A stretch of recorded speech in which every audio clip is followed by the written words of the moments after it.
first Jewish play that we have record of from a piece called the Exegog. Obviously, it's about the story of Moses. Yes. So I'm going to take you today on a little journey through 6 different plays that represent 6 different periods of Jewish history around the world. And we're going to kind of explore what we can learn about the Jewish diaspora through these pieces. So this is our goal today. What do these plays tell us about the life of Jews in this place and time? Who are these plays written for? And what does it mean to us today? And my hope is that by the end of this, you have not only a sense of how you can explore Jewish history through theater and through art, but also how it continues to be relevant and important today. So as I said, that piece is from a play called Exegog by a playwright named Ezekiel of Alexandria. It's the only tragedy that we have from the Hellenistic period, which was 330 BCE to 30 BCE. And yeah, he wrote it in Alexandria, which is in Egypt. Yes. So he's writing this story of Moses around 200 to 100 BCE in Egypt, and we'll talk a little bit about why that matters. So around this time, it's possible that the Septuagint is being written. The Septuagint being the translation of the Hebrew Bible into Greek.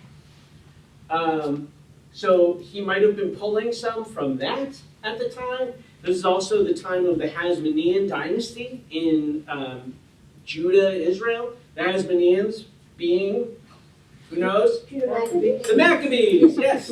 The Maccabees become the Hasmonean dynasty. They rule Israel in this period.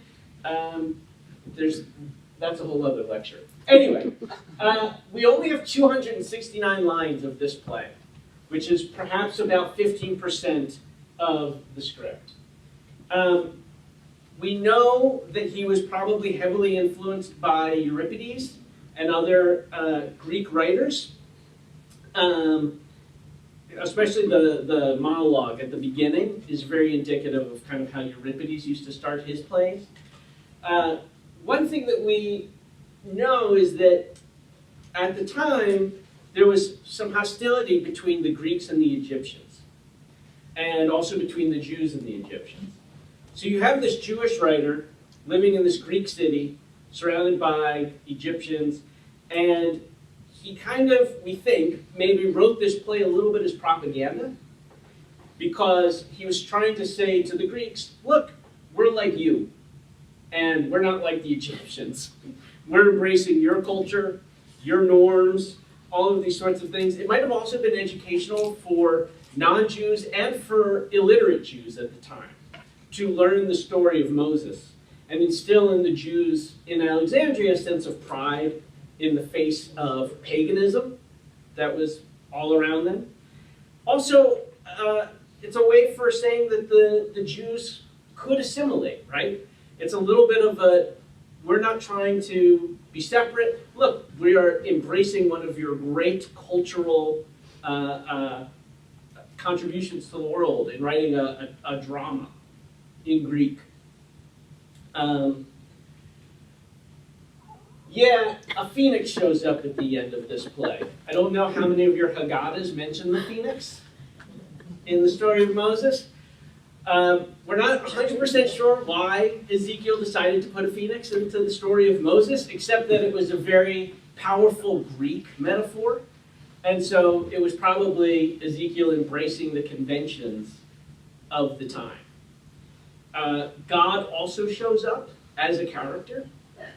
We don't know if this was a problem. Obviously, right, Judaism famously not supposed to anthropomorphize God or show depictions of God. Yet, as in Greek plays, God shows up. We don't know if this was a problem. There were certainly rabbis at the time who went to the bathhouses and were Hellenized and participated in Greek life. There were also rabbis who were very much against this. So it might have been a controversial thing for him to have included in the play. But as I said, we know that it was probably written as propaganda, as a way to get on the good side of the Greeks. So this is where we start in talking about Jewish plays. And when I talk about Jewish plays, I'm not going to be talking necessarily about plays that are only written by Jews or that just happen to be written by Jews. I'm going to be looking at pieces that feel very much Jewish. The Judaism is an important part of what makes the play work. But so this is where we begin, about 2,100 years ago. It's possible that the play was ultimately destroyed by Jewish elders. We don't know why we only have 269 lines of it. We don't have really anything from that time. So unclear if this upset everybody. Now we're going to jump ahead about 1,400 years to a play called The Jew by Richard Cumberland. And yeah, we're going to talk about The Merchant of Venice in this as well. This is the only play in our list of titles that was not written by a Jew. Richard Cumberland, not Jewish. He wrote it in 1794. So what's happening in 1794? Well, let's go back a little bit.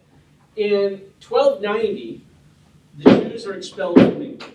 He's writing this in England. That's a lovely sound. Everybody's a critic. Anyway, in 1290, the Jews are expelled from England.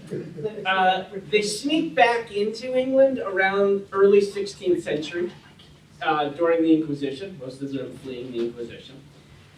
Queen Elizabeth I's doctor, we believe, was a Jew who had fled the Inquisition and may have been the inspiration for Shylock. Again, we'll get back to The Merchant of Venice. But so the Reformation is going on, and the English church is fighting against Catholicism, and so when you do the math, it turns out that Jews rank a little higher than Catholics. So they start to be okay.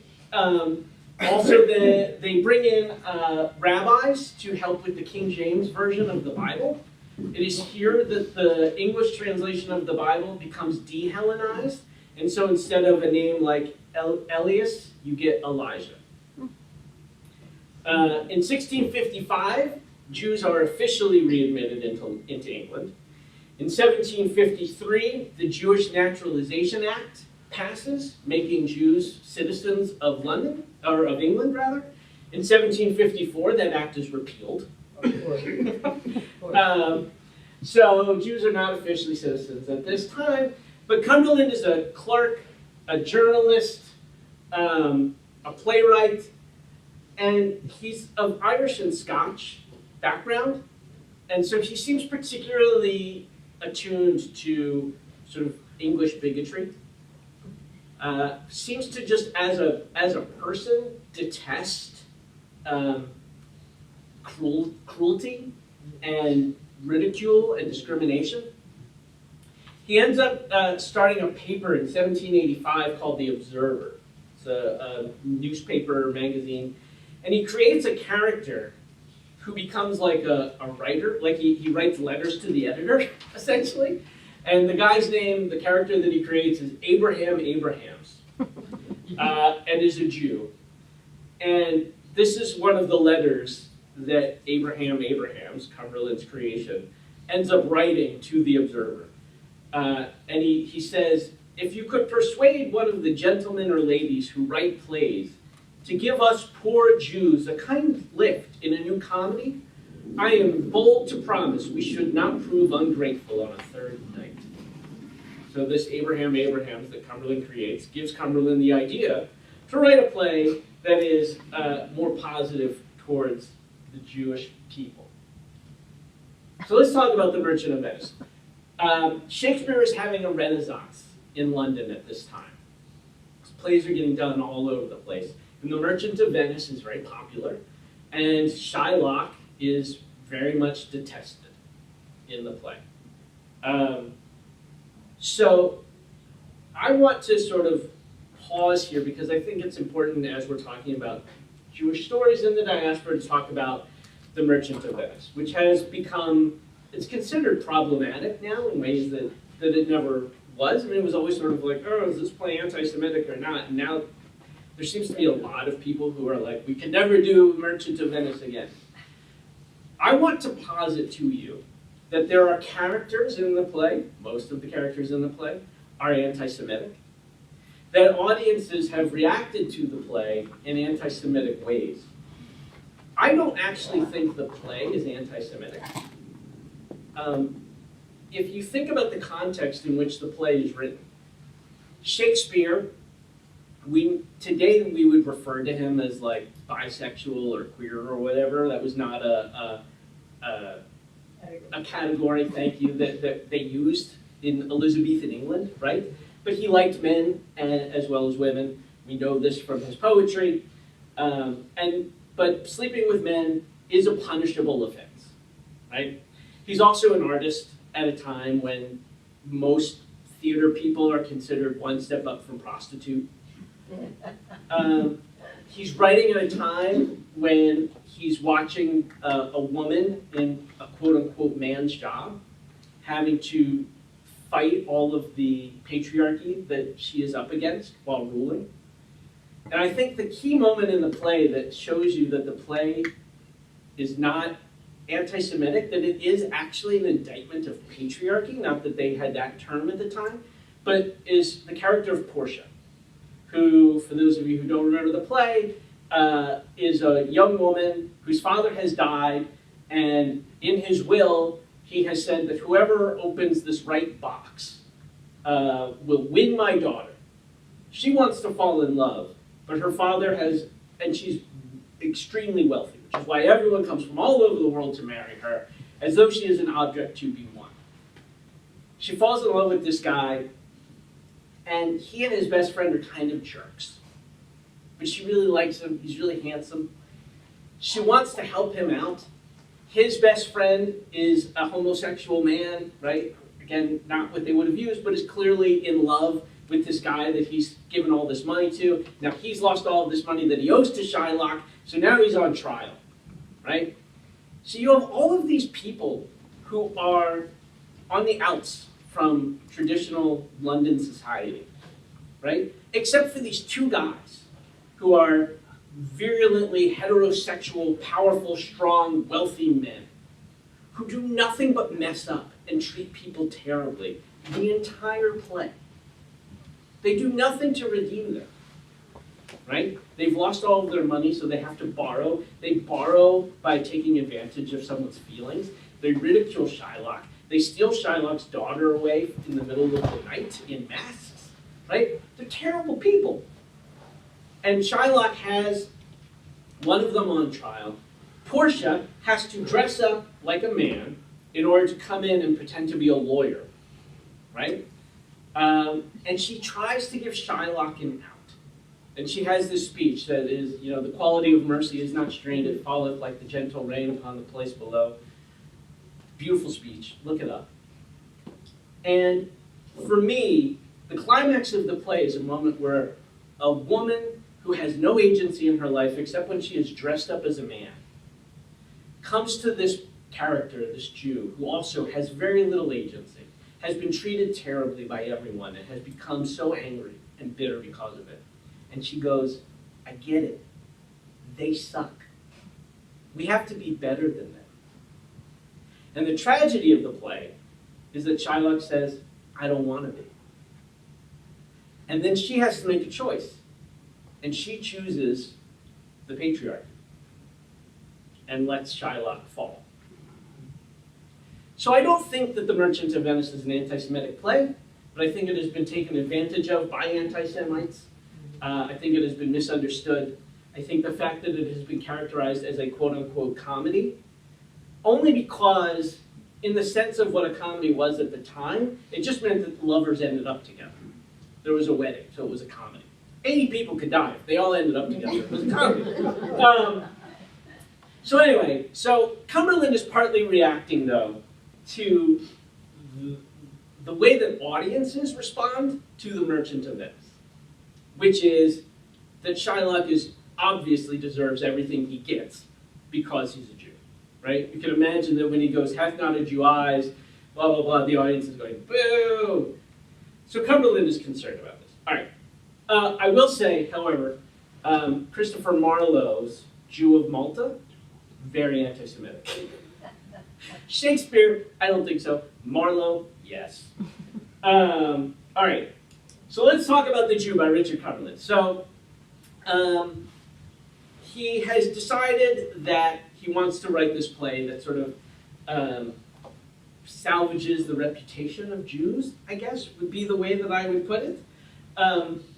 It's a romance. It's full of confusion and mixed identities and people who think that someone did something, but they really did this other thing. And at the end, it turns out that this character, Sheva, who is a Jewish merchant, steps in and solves all of the problems pretty much with his money. So I want to read to you a speech to give you a sense of Sheva.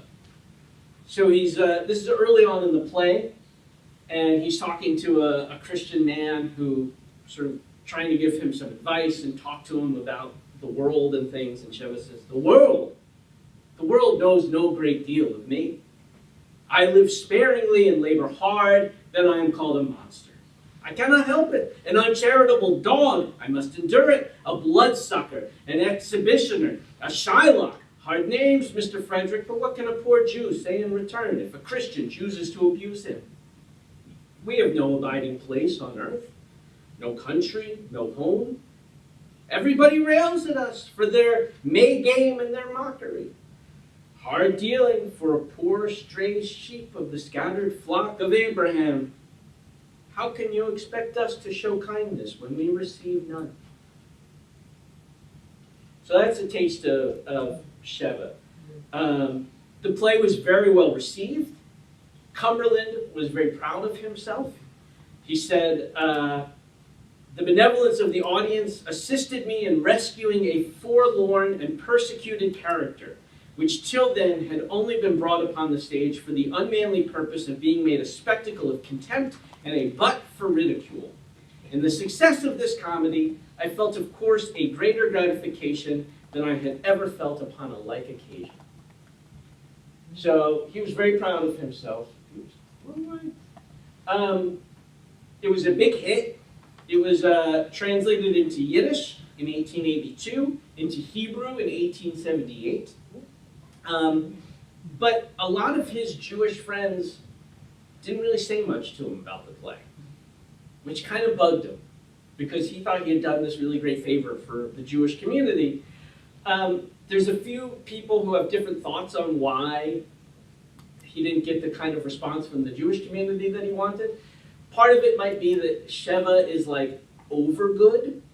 He's so blameless in anything. He is nothing but has the best thoughts for everyone. Also, he's still a character who is rich and a little bit miserly. And most of what he has to talk about is his business and his money. So was Cumberland bucking stereotypes as much as he thought?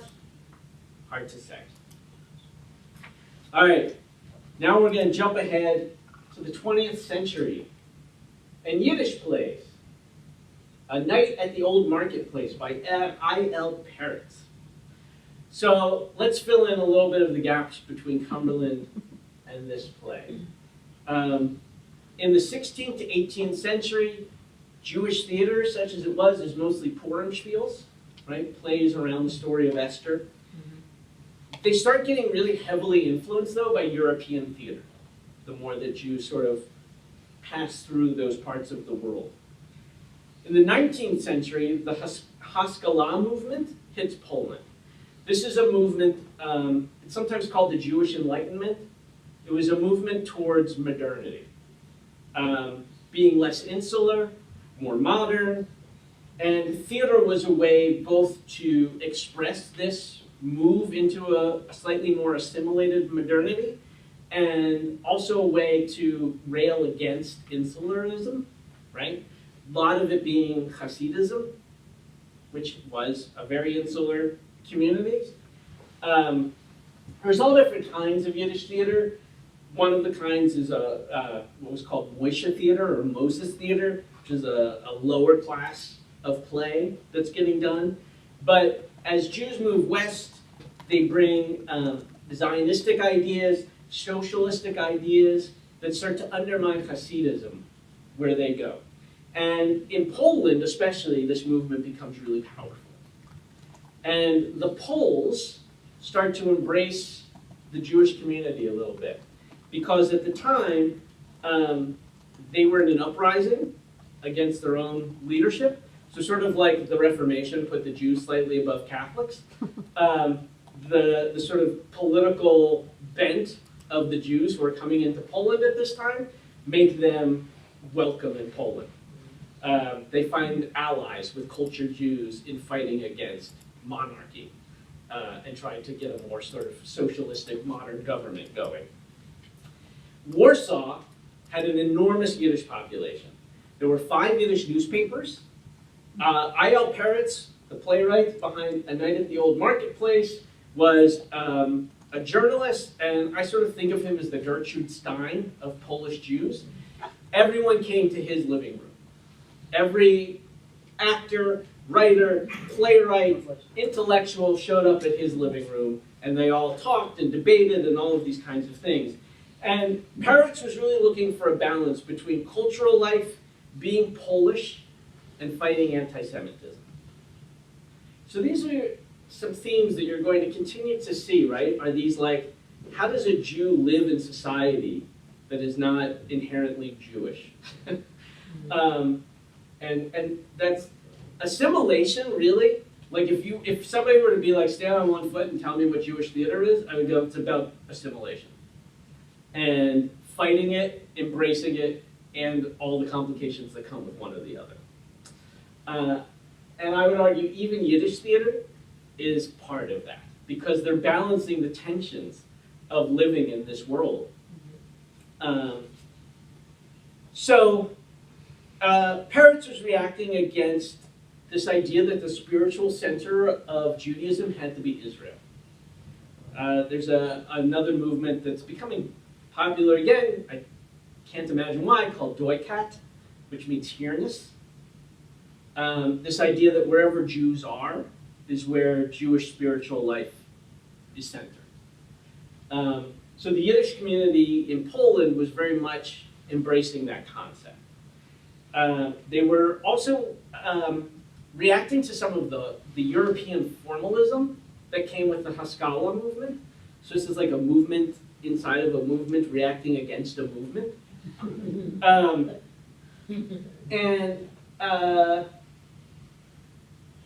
Peretz believed that theater was the final frontier of Yiddish literature.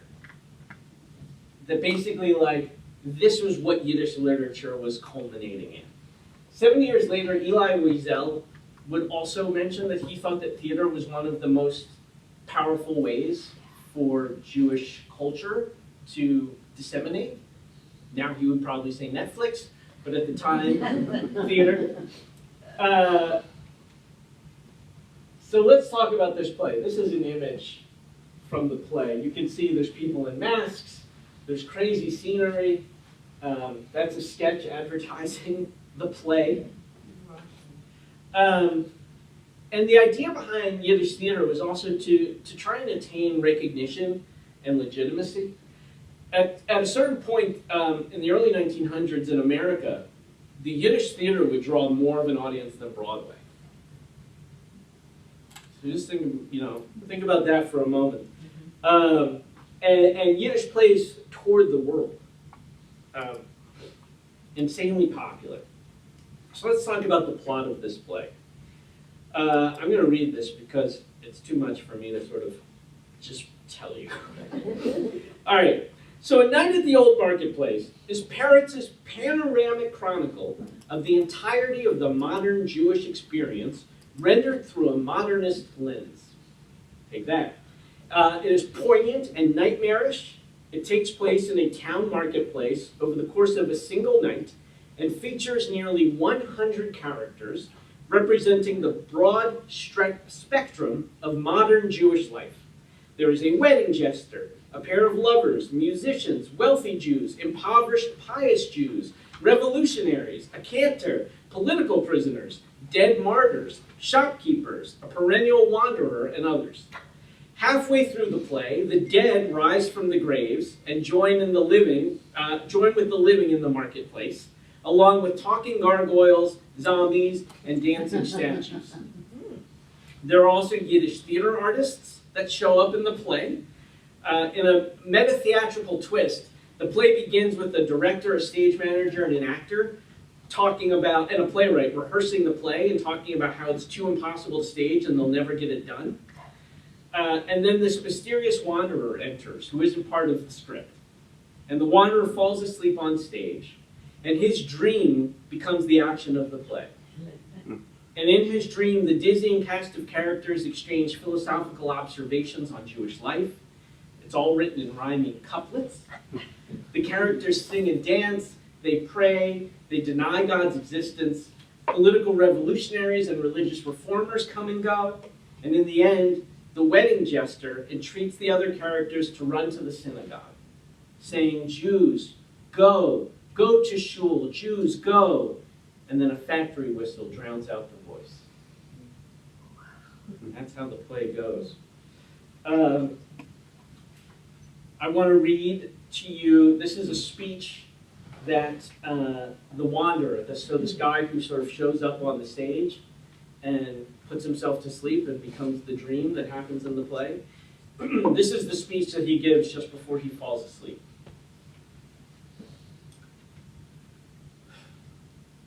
Same stars, same sky, same earth.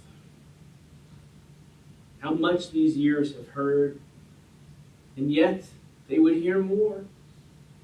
How little do these eyes feel they have seen their fill of color or form. What's near still draws me on. What's far still draws me to it, on and on and on. Oh, my legs feel like lead. My pack sits heavy on my back.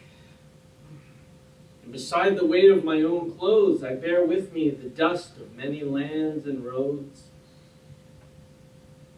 Come closer to me, night. Drift close around me. Your breath is pure, your shadows soft. Where am I coming from? Don't ask. Before these shadows flee, I must be off. Where am I going to? Don't ask again. Maybe someone up there knows, but I myself have grown old but hardly wise, from seeing set and seeing rise the sun that I've been following for so long. Nowhere a stranger, and nowhere at home, driven by the same unknown hunter who drives us all, but me a little faster. No matter where I sleep, I dream in a strange bed. And with the crack of dawn, I'm up. Oh, night, let me lay my head down in your lap. I won't bother looking at the town. They're all the same. Be good and spin for me a dream that gently rocks my weary heart to sleep. Spin red, spin black, spin gray. Mix the colors anyway, but spin, spin life, spin death. Spin out what's in between. And drifts off to sleep. The play itself, the other way, was only performed 5 times because it's enormous, hundreds of actors. The Yiddish theater, I just sort of want to pause. This is my second interlude. First was rehabilitating the Merchant of Venice, and now I'll rehabilitate Yiddish theater for a second. I think that as Yiddish became sort of kitsch, the idea of what Yiddish theater could be became sort of kitsch as well. More and more of the works of this time are being rediscovered and translated, and they really were the height of theatrical expression of their time. Yes, there were what the Moishe plays, right? These sort of low-style Yiddish plays. But people like Peretz, Sholem Asch, many other writers were writing plays that were insanely complex, powerful, that dealt with religion, with sex, with family, with anti-Semitism, with assimilation. They're incredibly powerful works. And there's a renaissance that is starting to happen with them. Plays being presented both in Yiddish and also being translated now, well translated, I should say. There have been translations, but they weren't very good. And people are rediscovering these plays. Unfortunately, Peretz was, even though 100 characters was a lot of these plays have like 20 and 30 characters, and they are difficult to do. Theatre Ariel did one for one of our readings, and I kept thinking I could cut some of the townspeople, but every single townsperson, unlike a lot of plays where you can be like, yeah, one person can be the townsperson. In a Jewish play, every townsperson has their own opinion, and there's no way you could put them all together into one character. So you're like, oh no, you need them because they're all fighting with each other and making interesting points. Exactly. So but keep your eye out. I think there's going to be more revivals of Yiddish theater. And then, of course, right, I should also add that the tragedy is that most of the great Yiddish artists were killed in the Holocaust. Although Yiddish theater continued in the camps, people would entertain one another in their bunks by quoting what they remembered of a play. In the Warsaw Ghetto, there was a professional theater company that traveled around the ghetto. In the DP camps, Yiddish theater was revived, and actually some American Yiddish artists went to the DP camps and performed for the people there. But yeah, but it moved on. So let's talk about Awake and Sing by Clifford Odets. So now we're moving into more modern times. Odets was actually born in Philadelphia. His plays deal with appearances in society, idealism versus realism, materialism and meaning, and the importance of money, and also how economics affect lives. So I would argue that there's a little bit of sort of seeing some of that socialist bent that came into the Polish Yiddish theater world, migrates with the Jewish people into America as well. This play was written in 1935. So again, our little history lesson, in the 1880s, there's a new wave of Jews coming from Eastern Europe to America. As I said, they are more liberal and left-wing for the most part. And they have political experience. They have socialistic experience. Some of them are anarchists. Some of them have been participants in the Jewish Bund in Germany or in Russia, which was a socialist movement. So when they came to America, it was sort of natural for them to find their way into leadership positions in the unions. In New York, they helped bring down the corrupt Irish-led Tammany Hall. So that's the environment in which Odets is working and writing. Oh, we don't want to talk about that yet. Wait, get away. Don't look. All right. So let me tell you a little bit about the plot of Awake and Sing. So Bessie is the matriarch of the family, and she is trying to marry off her daughter, who has gotten knocked up by a poor man. And she doesn't want her daughter to marry this man, she wants him to marry a wealthier man. Jacob is a communist, older man, and trying to instill his values into his grandson, his grandnephew, really, Ralphie, who wants to break free of his family and make his own life. And Jacob ends up killing himself at the end of the play and giving his life insurance money to Ralphie, who is the other idealist in the family, to try and help him out. So I want to read an excerpt from this play. So this is Jacob, the socialist uncle, who was talking to his son-in-law about Marx. And his son-in-law has a bunch of his card buddies over. And he brings up Marx, and they all joke, is that one of the players for the Yankees? And one mentions to Jacob, and again, right, this is where you start to see this conflict about God and assimilation and God and politics coming up in these plays. A character mentions to Jacob that you can't believe in God in Russia. And Jacob responds, so you believe in God? You got something for it? You worked for all the capitalists. You harvested the fruit from your labor. You got God. But the past comforts you? The present smiles on you, yes? It promises you the future or something? Did you found a piece of earth where you could live like a human being and die with the sun on your face? Tell me, yes, tell me. I would like to know myself. But on these questions, on this theme, the struggle for existence, you can't make answer. The answer I see in your face. The answer in your mouth can't talk. In this dark corner, you sit and you die. But abolish private property. And then his sister goes, no, go fight City Hall. So you hear the Jewish rhythms in what Odets is writing. You see within this Jewish family the conflict that exists here in America. A very popular, powerful play. Odette's seeing a bit of a revival of late, I think. There's been some great productions of Awake and Sing that are happening. There's one that's happening, I believe, in New York right now, actually. And yes, I should say, so there's a strong group of Jewish actors, some of whom came out of Yiddish theater, actually, that set the stage for what we now consider modern acting. Odette's plays, along with the actors and teachers Stella Adler, Sanford Meisner, and Lee Strasberg, who formed the group theater with Odette's, taught Marilyn Monroe, taught Marlon Brando, taught Paul Newman,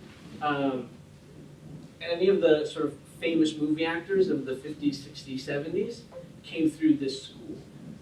So in many ways, modern Jewish acting is sort of downstream of, or modern American acting is downstream of like Yiddish theater. Paul Mooney started in Yiddish theater, many other stars. So, just pointing that out. All right, now we're getting almost to today with Angels in America by Tony Kushner. Has anyone seen this one? 1, 2, yeah, 3. So this is a play that became instantly canonized. The most important American drama since Death of a Salesman, which, to be honest, is also a Jewish play. Actually, there's a story I learned recently when Death of a Salesman got translated into Yiddish. A critic saw it and said, oh, this must have been the original, and Miller translated it into English because it worked so well. So Tony Kushner, Jewish-Italian author, written in 1991. It is set in the 1980s at the height of the AIDS crisis. And it features what I sort of call old Jews, mid-Jews, and new Jews. So you've got the Jews from Odette's America, the sort of younger generation that was in Awake and Sing, have now grown into their 50s and 60s. And then, or actually, sorry, the Jacobs have really gotten super old. I'll talk about them. Then you've got the Jews that have sort of gotten into their 50s and 60s, kind of the Ralphies, the other idealists, where they've gone. And then you've got these kind of new Jews, these fully assimilated, left-wing, intelligent, college-educated, well-off, for the most part, Jews. And Kushner puts all of them in conflict with one another. The Rosenbergs are characters in the play. Roy Cohn, pictured here in the original Broadway version, is a major character in the play. And then you've got this character, Lewis, who is also another Jewish character in the piece. So one of the things about the play is that the Jews are no longer immigrants. It actually begins with a funeral for an old Jewish woman who came to America from the shtetl and is now gone, being prayed over by another old rabbi. So that past is gone. Jews are now fully American. Roy Cohn is fully in politics. He is a power broker. He talks about how he could pick up the phone, and on the other end, he wouldn't have the president, he'd have the president's wife. And how powerful that makes him. He is a white man, in the sense that, like, he is fully integrated into society. He is a gay man who passes as heterosexual. He has famously a speech in the play where he gets his doctor to say that he's homosexual, and then he goes, no, a homosexual man does not pick up the phone to talk to the president. A homosexual man can't do this. A homosexual man can't do that. He says, I'm a straight man who likes to have sex with boys. He's also a Jew who is persecuting other Jews. He has helped put Ethel and Julius Rosenberg to death. Ethel haunts him throughout the play. And so, as I said, the immigrants of Wyomissing are gone, and they now have grandchildren who are named Eric. There's a line where this rabbi is talking about the people who have outlived this old woman who has died, and mentions among the names Eric. He goes, Eric? This is a Jewish name? And then we've got Lewis, who is a Jewish liberal. He's very comfortable in his beliefs about the world. He's going through what some critics have called progressive dissonance, in that he sort of thinks that, like, he's got all the answers and America is moving in this progressive way, but there's a lot of problems that he's encountering in it. In fact, he's so assimilated that he now can't see racism in the way that one of his best friends, Belize, who is a black gay man, does see it. And also that Roy Cohn sees it. One of my favorite lines in the play is when Roy ends up in the hospital, Belize, this black man, becomes his nurse. And Cohn is throwing epithets at him and racist comments his way. But then he talks about the long history between the Jews and the blacks, the Jews being the first to offer blacks affordable housing. Dark humor.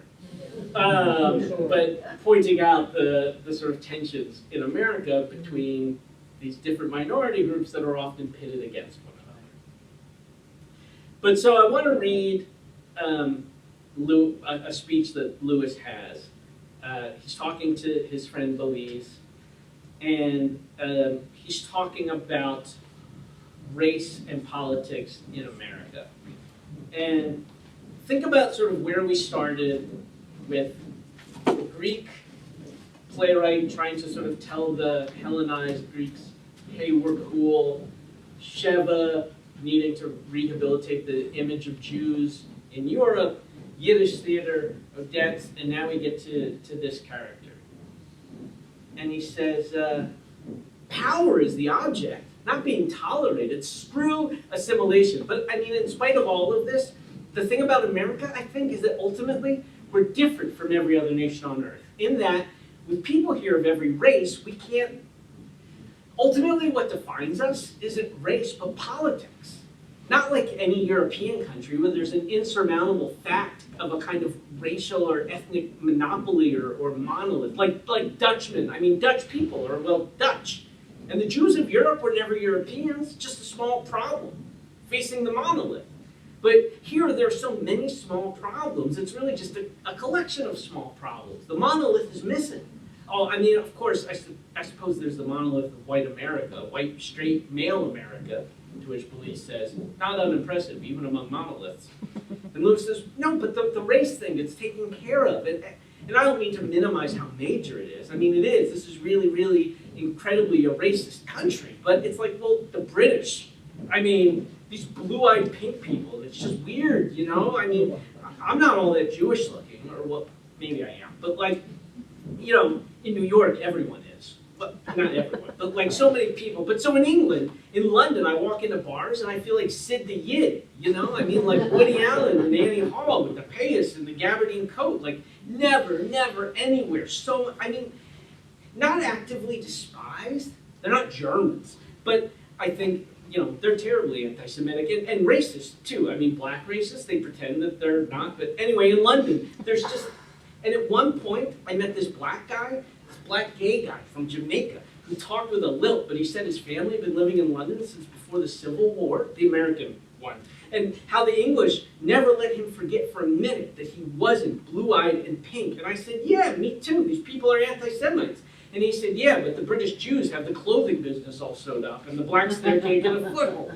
And there was this incredibly awkward moment of just, I mean, here we were in this bar that was gay, but it was a pub, you know, the beams and the plaster and those horrible little 2-day-old fish and egg sandwiches, but just so British, so old. And I felt like, well, there's no way out of this because both of us are right and too much immersed in history. We've come a long way from where we were. And now, sort of like, what happens when you become assimilated and a part of your society? And not just a part of your society, but a powerful part of your society, a comfortable part of your society. And I would argue that American drama has sort of been dealing with this, American Jewish drama has been dealing with this pretty much since.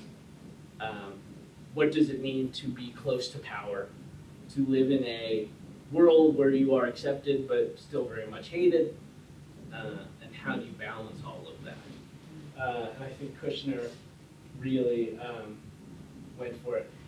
The interesting thing in Angels in America is that the Gentile in the play ends up becoming a Messiah, ends up becoming a prophet, but is very much coded with Jewish messianic or Jewish prophetic symbolism. So the book that he has an olive on it. The angels that show up in the play feel like Jewish angels. They feel like the angels of Isaiah as opposed to cherubs. So even though the Gentile comes with the message, it still feels very Jewish coded. All right. The last play that I wanted to touch on is a piece that Theatre Ariel did for our main stage last year called Amsterdam by Maya Arad Yusur. It was written in 2018. It's based on a true story. So Amsterdam is about an Israeli woman who is living in Amsterdam in 2015, 2016, who receives an overdue gas bill from 1944. And the play is about her trying to understand the mystery. So it turns out that Maya was inspired by something that actually happened where when Jews came back from the camps to Amsterdam, they were given these bills. And they were like, your gas was being used while you were in the camps, you owe us money. Or you owe us back pay on your mortgage for while you were in the camps. And many Jews lost their homes because of this in Amsterdam. So they came back from the camps and basically had to leave again. So that inspired the story. Maya at this point is an Israeli writing as an expat. And the character at the heart of the play is desperate to assimilate into Amsterdam's artists community. She's a violinist and a composer. And this gas bill, and then the way that she's constantly being treated, she keeps having her Jewishness and her Israeliness thrown back in her face. And as much as she wants to escape the Holocaust, the legacy of the Holocaust hangs over her. I refer to this kind of a play as a Holocaust-adjacent play, in that the Holocaust is at the heart of the drama, but it's really about the way that the legacy of the Holocaust keeps impacting us. It also is about the way that Jews can't escape Israel. This character is specifically Israeli, but I think a Jewish person anywhere in the world sort of knows that the good and bad of Israel, follows them wherever they go. She has a wonderful line where she talks about the weight of the flag that they keep putting on her. And one of the things that's really interesting about this play is that the narrative of it actually breaks down. The way that Maya has written the piece is 4 actors tell the story. They don't play any characters. They're letting you know sort of what the story is, and they don't always agree. And so we have here, from a sort of like strong identity that's carried us through to this moment, that identity is starting to break down. And that the narrative that we construct around ourselves in the diaspora is also breaking down and is no longer working, or is no longer serving us, or is coming up against other ideas and morals that we have. And I think it raises the question of, is assimilation impossible? So I want to read this speech from the play, and this speech takes place, she's talking to her agent, and her agent, who is not Jewish, suggests that she writes a symphony for a bunch of Palestinian children who have been killed by an Israeli military action. And she starts to think about, why should she do this? And this is kind of the monologue that she's having in her head. Why? Because they like it political is why. They'll think she's all woke, yeah? A proper Westerner. That there are others like her in the slaughterhouse she comes from. Fancy her a beacon of light in the great darkness, won't they? While everyone knows, all of them, herself included, even she knows that when all's said and done, she is no more than a fig leaf hiding the thing everyone else would be that much happier never having to look at. Why should I have to carry this giant flag around with me everywhere I go, she's asking. She's asking, even though she knows all too well what the answer is. She knows that at the end of the day, she is 9 months pregnant, and even though it is recommended that during this 9th month, one doesn't lift or carry any heavy loads, say like a flag, this final ultimate month that symbolizes that at last, after all these years, she's finally going to have a child. And that is not to say, oh no, in no way, shape, or form is that to say that even if there are 551 dead children, that even if one woman across the border has had 3 of her children die on her after a 250-kilogram bomb fell right next door to them, none of that is to say that she isn't allowed her own baby. Why do they keep smearing me with all this blood, she wonders. So, as you can see, the sort of journey through the diaspora, there's this common theme of fitting in, also wanting to be separate, and that through the theater, through these plays, and through the plays that are being written now, I think you can really gain insight into not only the mentality of the Jewish communities where these plays came from, but also what the Jewish experience has been for over 2,000 years, and the ways that it is similar and changing. I would argue in some ways becoming complex in a new way. I think Amsterdam is really a play that shows the modern struggle of it, of what it means to be fully assimilated and yet othered constantly. I know, when conversations were coming up a lot about whiteness and are Jews white, a phrase that kept coming up was conditional whiteness, right? That you are white until you are not. That you are white in some spaces and not in others. And so Jewish playwrights, Jewish artists are going to continue to explore all of this. But yeah, I think Jewish theater is a way to understand ourselves and a way to be understood by the world. I think it's important to keep putting out Jewish theater, not just for Jewish audiences, but for non-Jewish audiences. Something that Theatre Ariel, that I talk about a lot, is expanding beyond what I call Borscht Belt and Bergen-Belsen, exploring plays that are not just Jews as comic figures or Jews as victims, but Jews as complex people with 2,500 years of thought and history and knowledge behind us. I think the plays humanize us, reflect our experience. Jeffrey Wright, who played Belize in the original production of Angels in America, talks about how if you watch a play, over the course of 2 hours, you can watch someone change in real time in front of you, and it reminds you that you can change. Otherness, assimilation, and anti-Semitism continue to be major themes in the work. I think live theater versus YouTube and TV and stuff is actually uniquely situated to humanize people and to generate empathy for that reason that I said, that Jeffrey Wright said. You can't deny when there's flesh and blood in front of you, and when you're in an audience of people, there's a power that happens in live performance that doesn't happen anywhere else.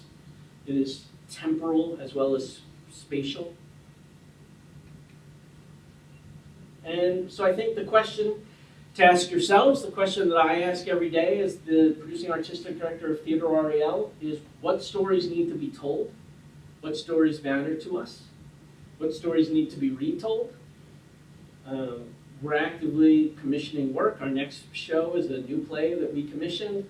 It's a world premiere comedy called Berkshire Blvd and the Marvelous Magical Chicken Soup. It is about an angry socialist Jewish lesbian who is mad at the world, mad at everyone in the world, especially mad at her sister, who invites herself over for Shabbos dinner. And Marcia realizes she hasn't got any chicken soup, and you can't have Shabbos without chicken soup. And that is when an ancient ancestor shows up at her door with a magical pot of chicken soup that Marcia must serve in order to make the world better again. And so this is a play that is unmistakably Jewish, that delves into Jewish folklore, right? There's a golem that shows up, the Lilith makes an appearance, but it's very modern and very much about being Jewish today and Jewish in America today. One of my favorite quotes, Jews are just like everyone else, only more so. Rabbi Lionel Blue, who was a British rabbi. And I think that that's the other thing that Jewish theater shows. Yes, as I said, Berkshire Blvd. Dan Katroster is a playwright. It'll be at the Blvd Theatre in Philadelphia if you want to schlep out there, or tell your friends who are out there. March 12th to the 22nd. And you get a bus? You get a bus. We have group rates available. Come on down. That's our website if you want to learn more about Theatre Ariel. If you're like, man, I've given all of this money to the JCC, but I still have a little bit left over, you are welcome to send some of it our way. But most importantly, I hope that this has sort of given you a new perspective on Jewish history and the Jewish travel through Europe and into America and on Jewish theater. Thank you very much.